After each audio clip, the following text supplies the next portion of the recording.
Bongbong Marcos Jr. Palakpakan natin siya. Sa lahat ng mga kasama ko na naglilingkod sa ating lalawigan, sa lahat ng aking kababayan, isa-isakan natin tawagin. Nasaan ang mga taga-Bacoor? Lakasan nyo!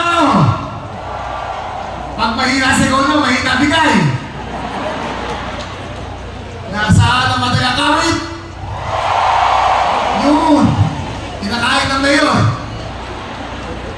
Nasaan ang mga taga-Noveleta? Mga taga-Noveleta, isang ingat dyan. Yan! Mahusay mayor nyo! May dagdag ka sa akin mamaya. Nasaan ang mga taga-Rosario? Malayo na kayo pero malakas yan. Nasaan mga taga-Tansa? Kayo pinakaswerte sa lahat. Isang angay dyan. Saan mga taga-Naik? Yun, napakain pa kayo. Nasaan mga taga-Ternate? Maraming pinakain dyan. At mga taga-Marmonton. Yan. Mga Pangulo, nakwento ko na sa'yo. Nakalimutan ko, mga taga-Cavite City. Sensya na kayo, walang bigay sa akin mayor nyo. Sinabi ko na ba ko? Sinabi ko na. Mga kaibigan, kukwento ko lang konti ha. Nung ako ay Vice Governor, tinamaan tayo ng isang matinding bagyo. Birthday ko pa yun eh. Tanda ko, October yun. Tinamaan tayo ng bagyo.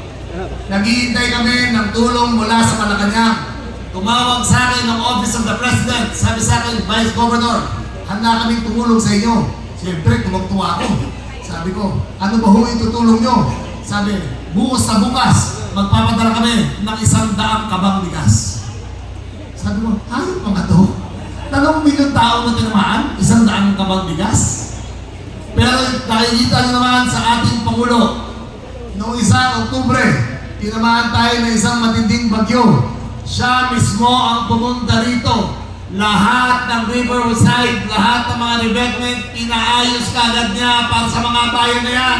Lalong-lalo na Noveleta, lalong-lalo na Inuna na yan.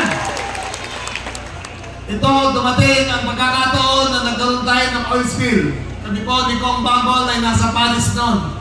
Dumating po ako roon July 24. Lumubog ang barko July 25.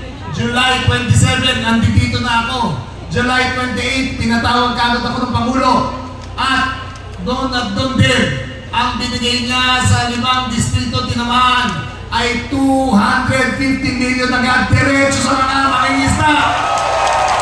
Sa kayo nakarinig ng Pangulong, siya pa tumatawag at siya pa nagbibigay. Diretso lahat sa inyo, diretso para sa inyo yan. Ngayon, naka-1 buwan na nakalipas simula nung sakuna. Bumalik ulit siya rito at muli mag-ahandog ng tulong para sa inyong lahat. Isang lahat kayo, nandito kayo, wala sa inyong uuwing luwaan. Lahat kayo magkakaroon ng tulong. Palakpakan natin sa ang Pangulo natin.